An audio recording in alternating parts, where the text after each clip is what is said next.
Kumusta? Ito na po ang part 13 ng ating kwento.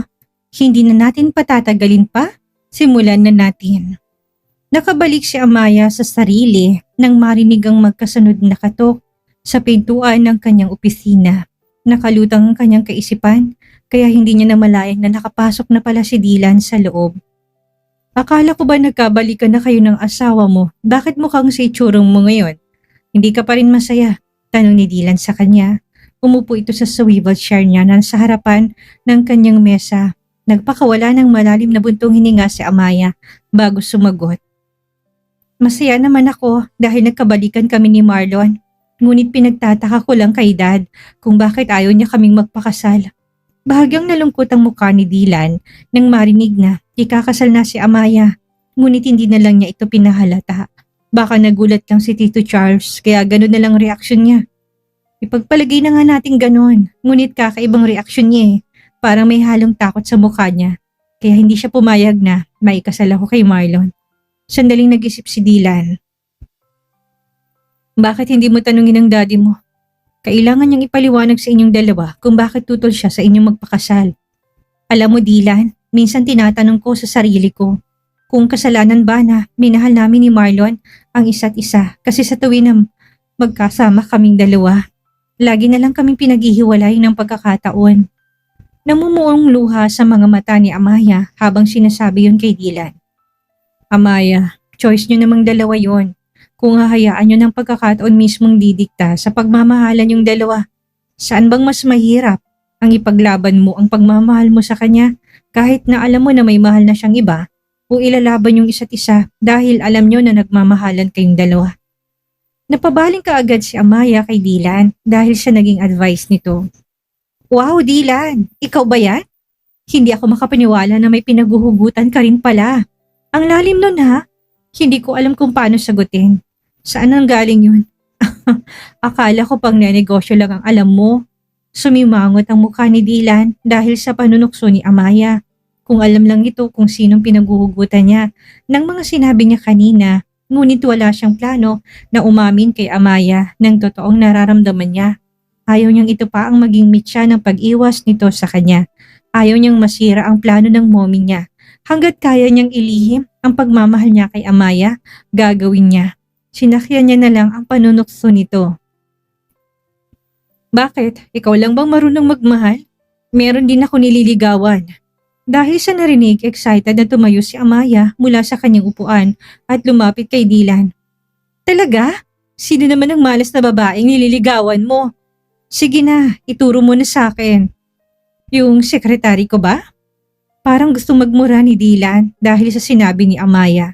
Sekretary pa talaga nito ang tinutukso sa kanya. Matagal niya nang alam na may gusto ang sekretary dito sa kanya, ngunit hindi niya yun type. Sige na, hindi ko sasabihin sa kanya. Siya bang malas na babae? Kinikilig pa talaga to habang pinipilit siyang umamin. Grabe, malas talaga. Ganyan na ba ako kawalang silbi sa'yo? Basta, akin na lang yun kung sino man siya. Tumayo na si Dylan. Plano niya nang umalis at baka hindi siya tantanan ni Amaya kung hindi siya mapapaamin. Uy, aaminin niya na yan.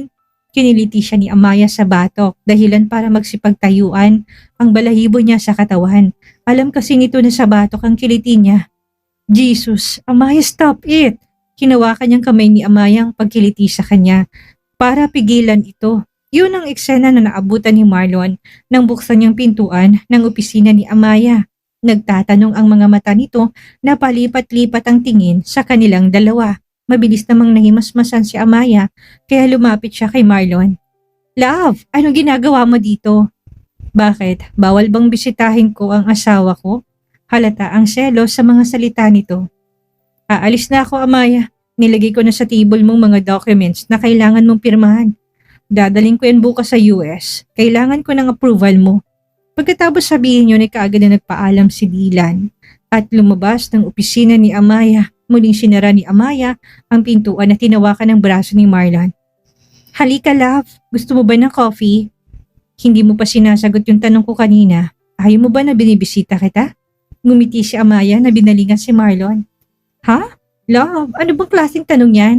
Siyempre, gusto ko rin nandito ka. Nagulat lang ako kung bakit ka nandito. Hindi ka naman kasi nagsabi kanina na bibisitahin mo ko. Kung sinabi ko kanina, di sana hindi ko naabutan ng naabutan ko kanina. Anong ibig mo sabihin? Halata ng iritasyon sa boses ni Amaya. Halata naman hindi ba ang sweet yung dalawa kanina? Daig niyo pang may relasyon kung magharutan kayong dalawa. Dahil sa narinig ay parang gusto siyang batukan ni Amaya. Tapatin mo nga ako, Marlon. May tiwala ka ba sa akin? Nakapamewang si Amaya habang kinakausap si Marlon. Nakita niya itong nagkakamot ng ulo't hindi makatingin sa kanya. Muli dinagdag niya.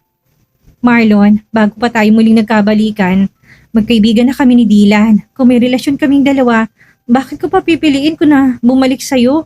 Kung mahal ko si Dylan, bakit kita pakakasalan? Mag-isip ka nga, ilagay mo naman ang selos mo sa lugar. Dahil sa ating dalawa, ikaw ang unang lumimot at hindi ako.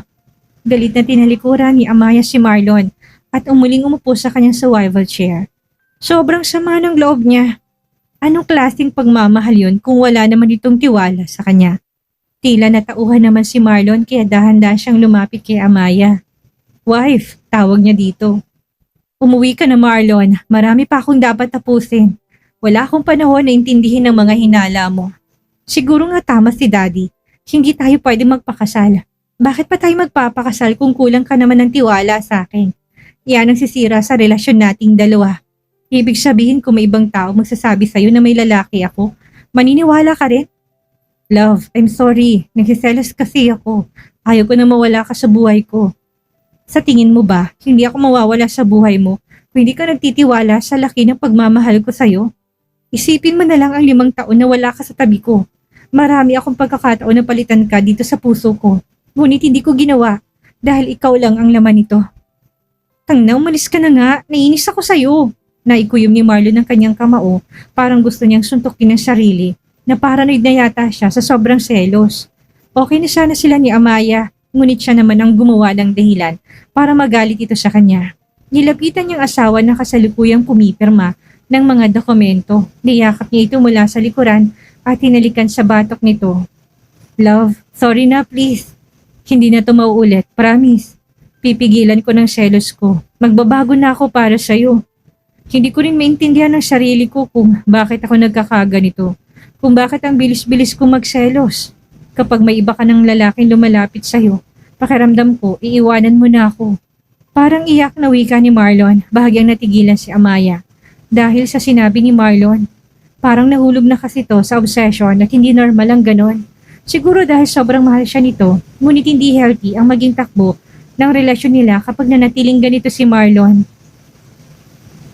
Kumustang pakiramdam mo? Sumasakit pa rin ba ang ulo mo? Nagtaka naman si Marlon sa naging tanong ni Amaya. Ha? Bakit? Sagutin mo na lang ang tanong ko. Minsan kumikirot pero hindi na kagaya ng dati. Naubos ko na kasi yung binigay mong gamot.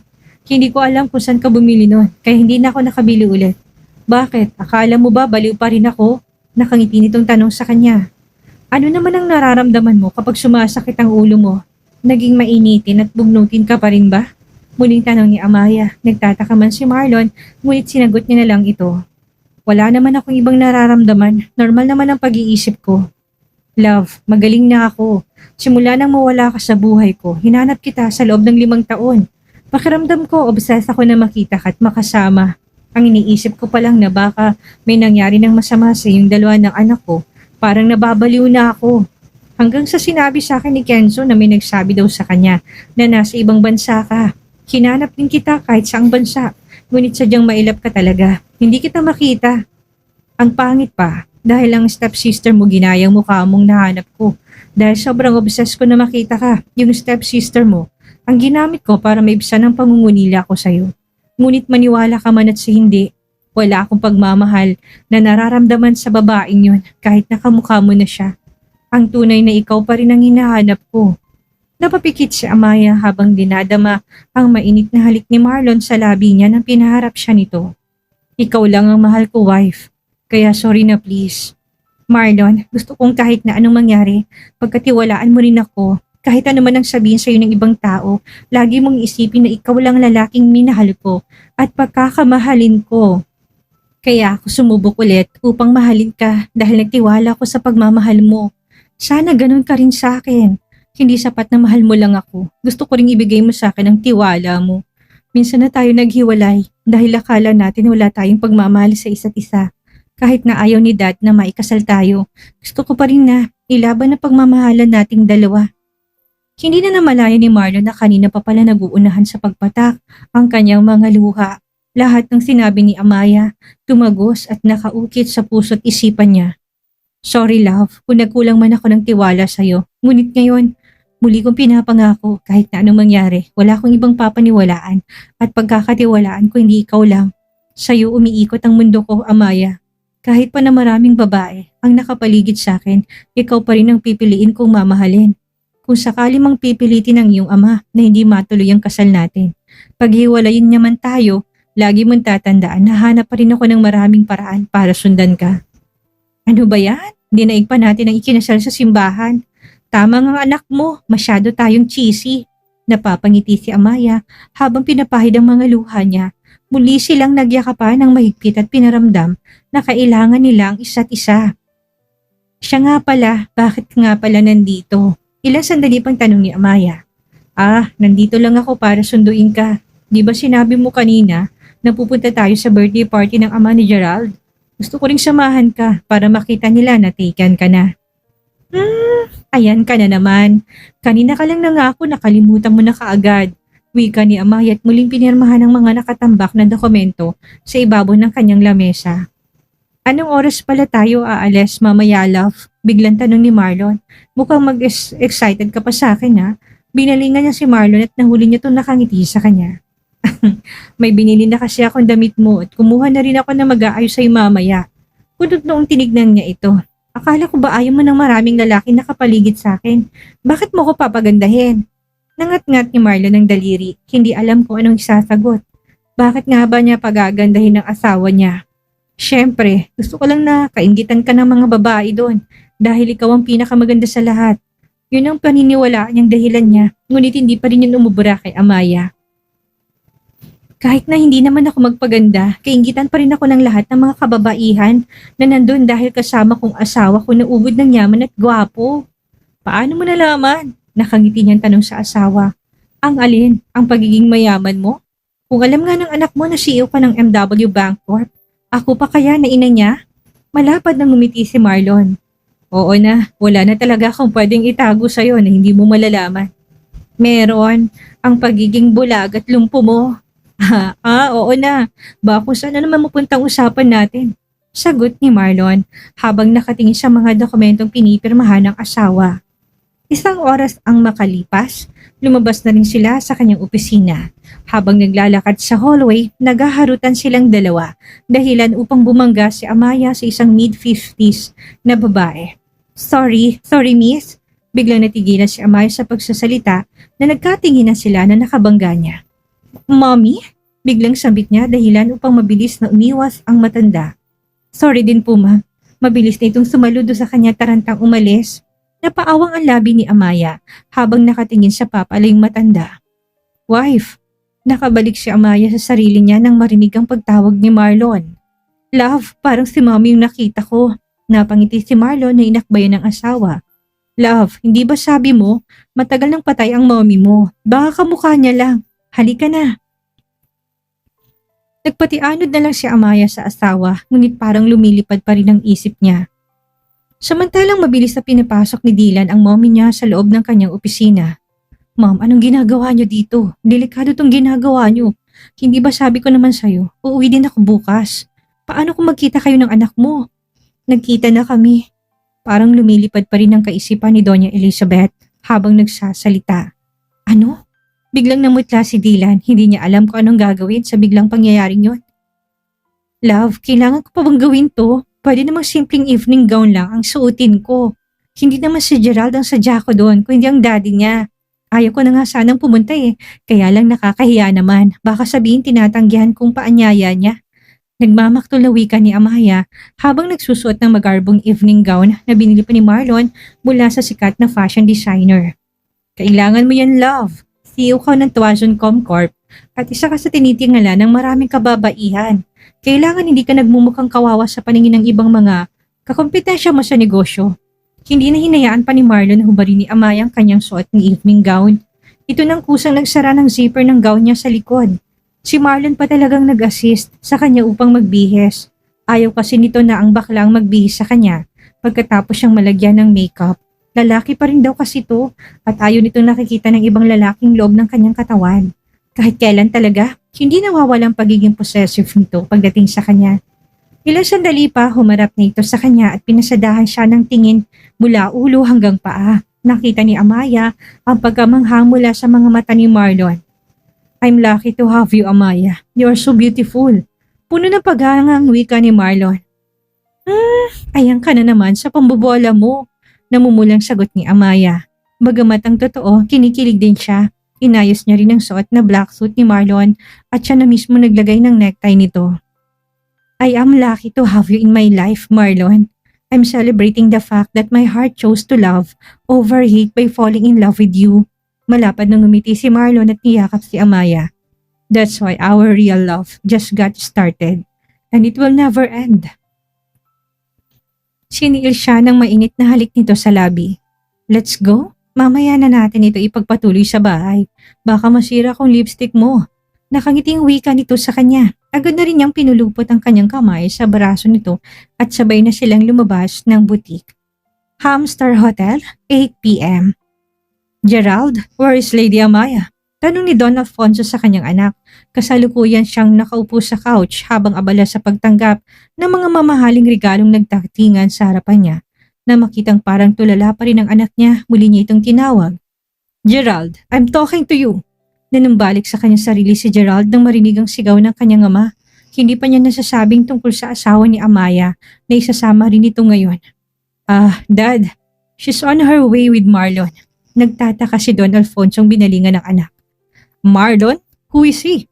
Tinunggana muna ni Gerald ang wine mula sa baso ng hawak niya. Muling nagigting ang kanyang panga na sumagot. Amaya's ex-husband. They're back together. That man makes me sick to my stomach since he arrived. I've been helpless in my pursuit of Amaya. Nairita si Don Alfonso dahil sa pagiging mahina ng kanyang anak. Then, why don't you use this opportunity to get revenge on him? Show Lady Amaya that Marlon is not worthy of her. Let me, I'll take care of it. Let's see if he will not be ashamed tonight. Biglang lumiwanag ang mukha ni Gerald. Alam niya kung paano maglaro ang kanyang ama. Ngayon pa lang excited na siya sa maaring mangyari kay Marlon mamaya. Mahigit kalahating oras pang lumipas nang dumating si Amaya at Marlon sa harapan ng Harmstyle Hotel. Dahil napabilang ang Chance Oil Corporation sa top 20 companies with hundreds of millions profit earnings every year, hindi nakapagtataka kung bumahaman ng maraming luxury cars ang parking spot ng hotel na ito. Buong hotel mula ground floor hanggang sa top floor ay kumikinang sa liwanag. Ang function hall ay napuno ng ingay ng mga sikat na modelo, artista at iba pang mga kilalang bisita. Dahil sa ingrandeng selebrasyon. Gayunpaman hindi pa rin ito maikukumparang selebrasyon ng kaarawan ni Amaya na ginanap kahapon lang. Napalis ang ngiti ni Gerald habang kausap ang ibang bisita nang mahagip ng kanyang paningin ng dalawang papasok sa entrance ng function hall. Muling nagigting ang kanyang panga habang nakatitik sa kamay ni Marlon na nakapulupot sa bewang ni Amaya. Who's with Lady Amaya? He's handsome. Yesterday, I went to her birthday party and saw that man there. I think she chose him to be her husband. I envy her. Being imprisoned in the arms of her husband must be unforgettable. I'm truly sorry. They're a match made in heaven. You see, have you noticed? There has never been a more compatible pair than Lady Amaya and her man tonight. Lalo naginit ang ulo ni Gerald nang marinig ang pinag-uusapan ng mga socialites sa tabi niya. Nang makita ng papunta ang couple sa kinaroonan ng ama niya, bigla siyang na-excite sa inandang sorpresa nito. Happy birthday, Uncle. Please bear with us for this gift. I just found out it's your birthday. So, I'm not prepared. Tumawa ng malakas ang Don habang tinatanggap ang regalo mula sa kamay ni Marlon. Lady Amaya, if I'm not mistaken, he's Marlon Whitman, isn't he? Don Alfonso asked while keeping his eyes on Marlon. Malapad naman nang ngumiti si Amaya at pinulupot ang kamay sa braso ni Marlon. Yes, Uncle. He is Marlon Whitman, my husband and the father of my child.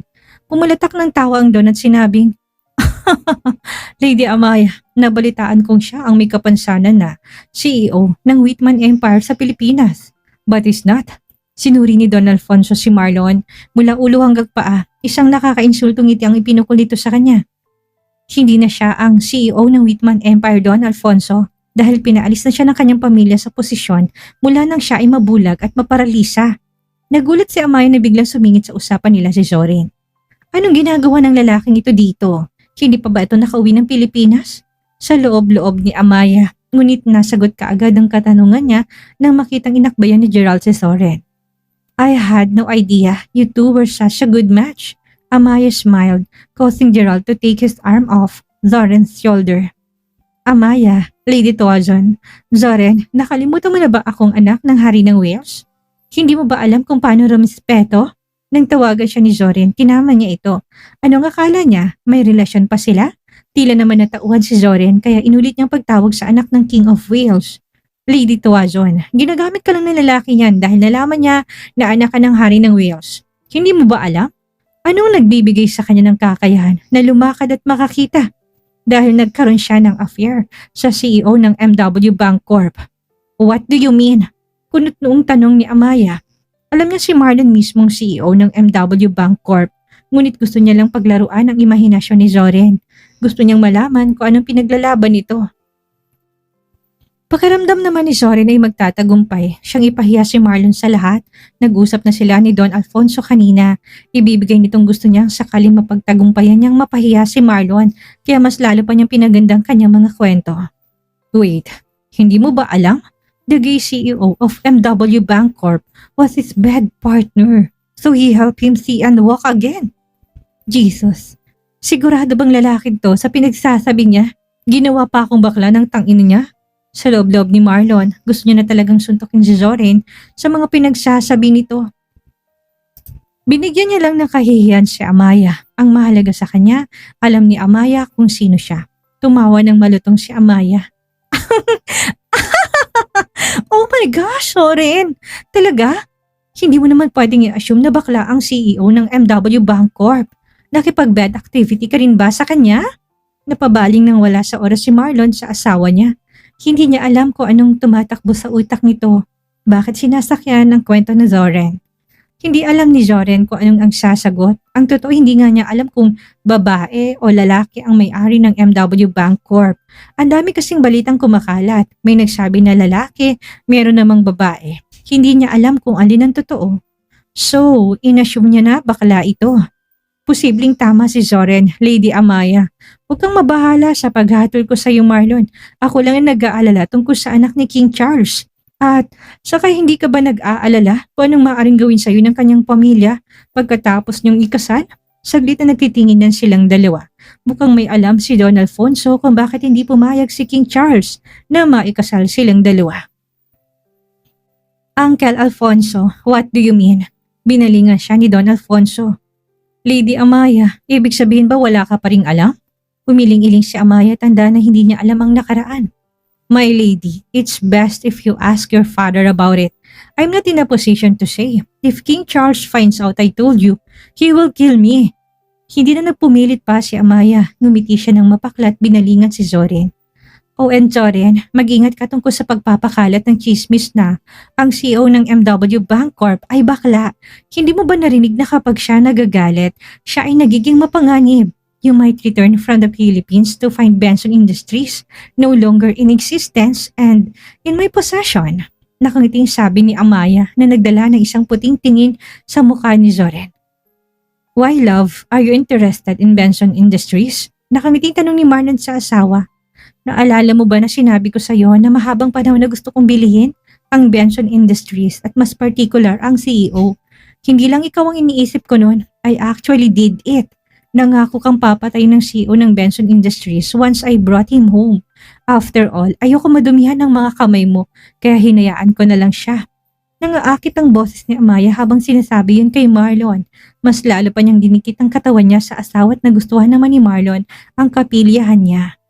Oh gee, should call my secretary right now. Benson Industries will be ready for you when you wake up tomorrow. Wait, what will you do with Benson Industries? Biglang pinahaba ni Amaya ang gusto niya, sinabing, I just want to burn it. Ha? Sumilay ang ngiti sa labi ni Marlon.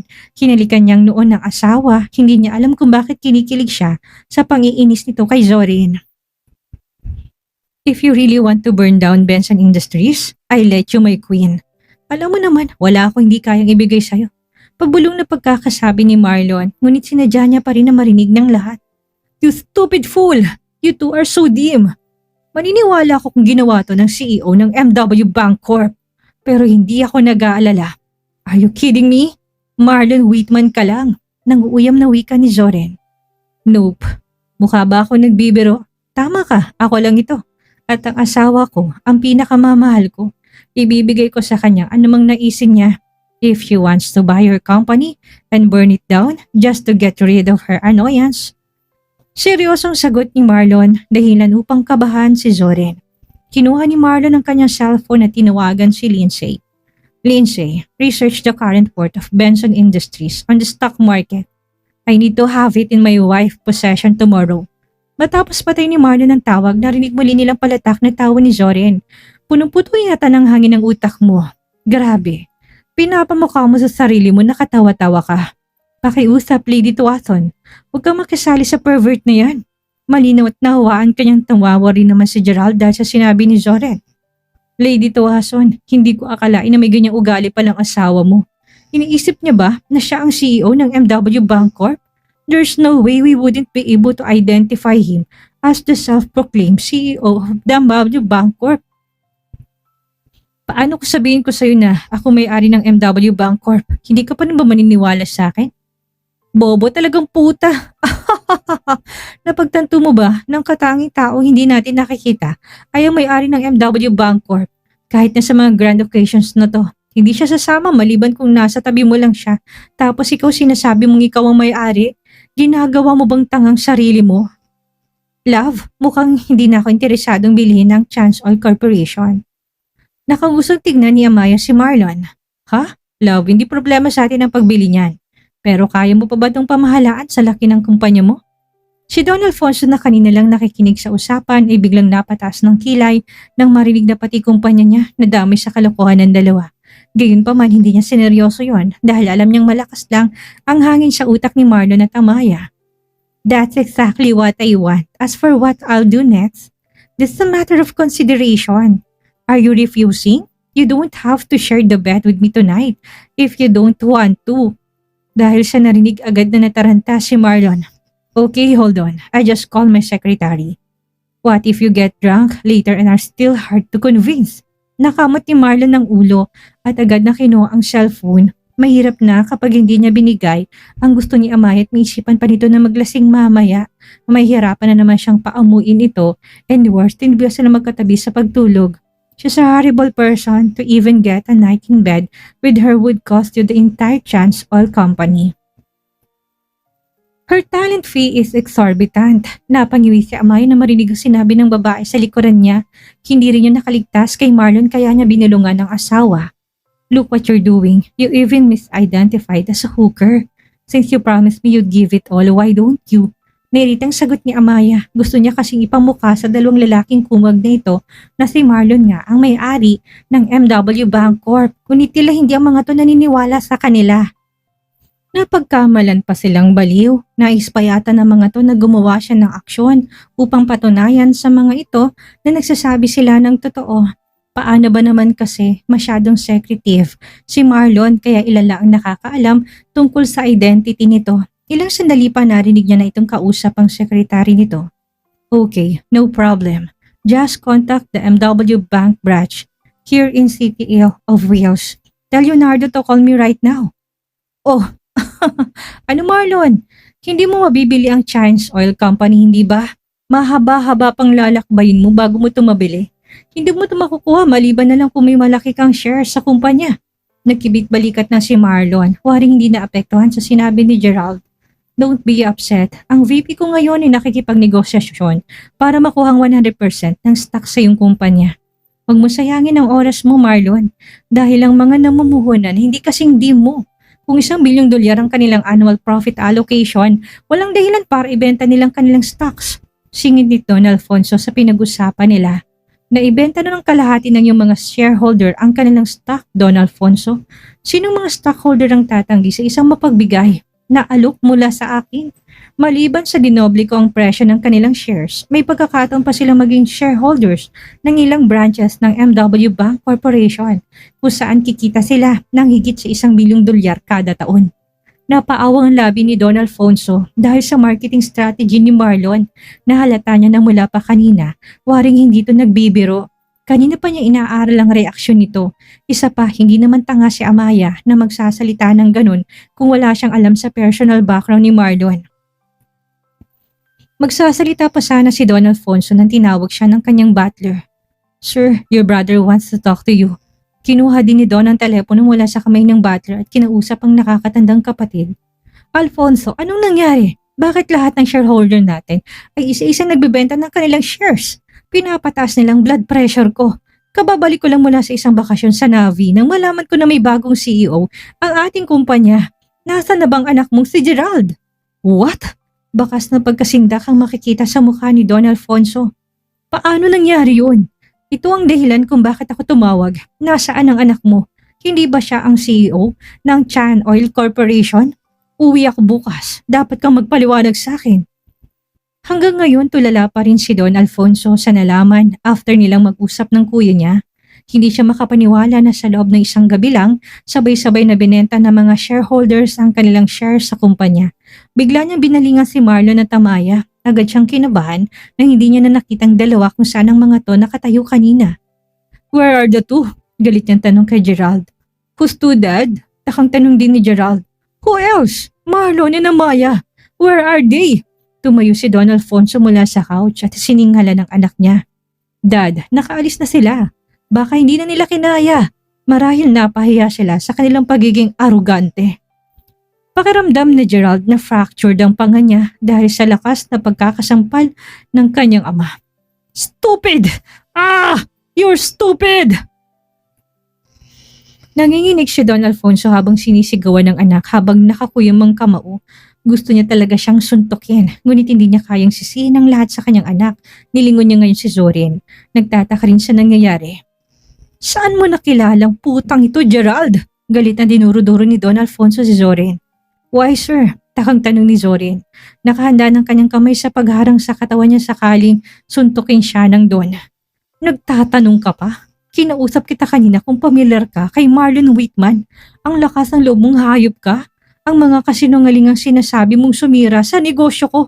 Habulin mo si Marlon. Hindi sila pwedeng umalis na hindi niya na ibabalik ang kumpanya ko." Napaawang ang labi ni Zorin at Gerald. Saglit silang nagkatinginan bago tumingin kay Don Alfonso. "Why, Dad? What exactly did Marlon do for the firm?" Tanong ni Gerald habang hinimas pa rin ang namumulang pisngi niya. "Tinotoo lang naman niya ang pagbili sa kumpanya natin. Makatabi niya lang sa pagtulog si Amaya. Stupid!" Pagkatapos binilingan niya si Zorin. "Kung ako sa'yo, aalamin ko kung ano nangyayari ngayon sa kumpanya mo. Dahil baka wala ka pang kaalam-alam, pupulutin ka na pala sakali bukas." "Pero paano mangyayari yun? Kilala ko si Marlon Whitman. Wala siyang kapangyarihan para..." Napangiwi si Zorin dahil sa pagsampal din sa kanya ni Don. "Ano, tanga ka ba? Hindi mo pa rin ba maintindihan? O baka ayaw mo lang aminin sa sarili mo na si Marlon at ang may-ari ng MW Bank Corp ay iisa?" Napaawang ang labi ni Zorin. Hindi siya nakahuman nang marinig niyang nagring ang cellphone niya. "Why?" Tanong niya sa sekretaryang tumawag ito. "Sir, masamang balita. Nagpadala ng notice ang MW Bank Corp. Malaki ang utang ng Benson Industries sa kanila at hanggang ngayong araw na lang daw ang hinihingi nilang palugit. 6 na buwan na raw kasi ang binigay nila na extension. At ang Benson Industries ang hinatak nila bilang pambayad sa utang natin sa kanila." "Tangina!" Mura ni Zorin habang nagsasalita ang sekretary niya. Naku, nakakapaninig balahibong matinding ganti ni Marlon. Akala ni Zorin at Don Alfonso ay mailulubog nila sa kahihiyan si Marlon pero isang tawag lang pala mula sa tunay na CEO ng MW Bank Corp. Lumubog kaagad ang kanilang mga negosyo at natapos ang kanilang kaarogantihan sa loob lang ng isang gabi. Abangan sa susunod na kabanata kung ano totoong lihim ng daddy ni Amaya at kung sino nga bang misteryosong babae na kahawig ng kanyang ina. Huwag kalimutang i-like, i-share at mag-subscribe para laging updated sa mga panibagong kaganapan. Maraming salamat sa inyong walang sawang pagsuporta.